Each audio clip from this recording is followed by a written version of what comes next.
मित्रो नमस्ते. मी तुमचा मित्र दत्ता कांबळे, संघटक महाराष्ट्र राज्य झोपडपट्टी सुरक्षा दल. काल परवा आपल्या पुण्याच्या काही ठिकाणी पिंपरी चिंचवड आणि हडपसर परिसरामध्ये विषारी दारूचं सेवन केल्यामुळे काही गोरगरीब उपेक्षित आपले प्राण गमावून बसले आणि त्यामध्ये वरिष्ठ अधिकाऱ्यांनी, पोलीस विभागाने तडकाफडकी काही पोलीस स्टेशनच्या वरिष्ठ अधिकारी आणि कर्मचारी यांची निलंबनं देखील केली, मोठ्या ताकदीनं निलंबनं केली. मित्रो, मला एक पडलेला साधासा प्रश्न आहे.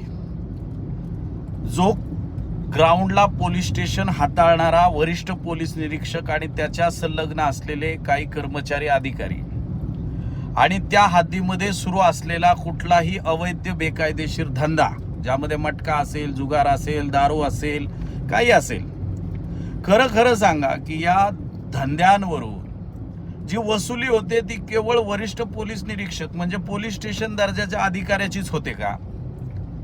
ही वसुली PI नंतर ACP, ACP नंतर DCP, DCP नंतर ॲडिशनल CP नंतरही वरिष्ठ पातळीच्या अधिकाऱ्यापर्यंत ह्या वसुल्या होत असतात.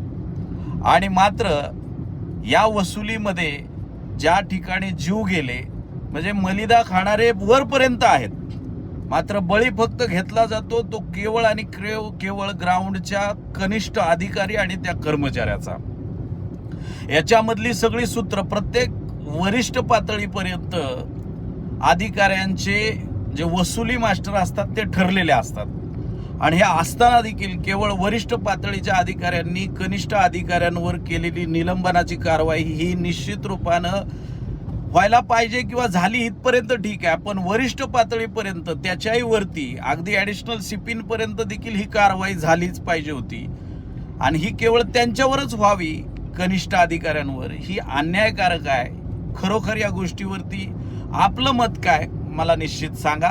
धन्यवाद. जय भीम, जय लहुजी.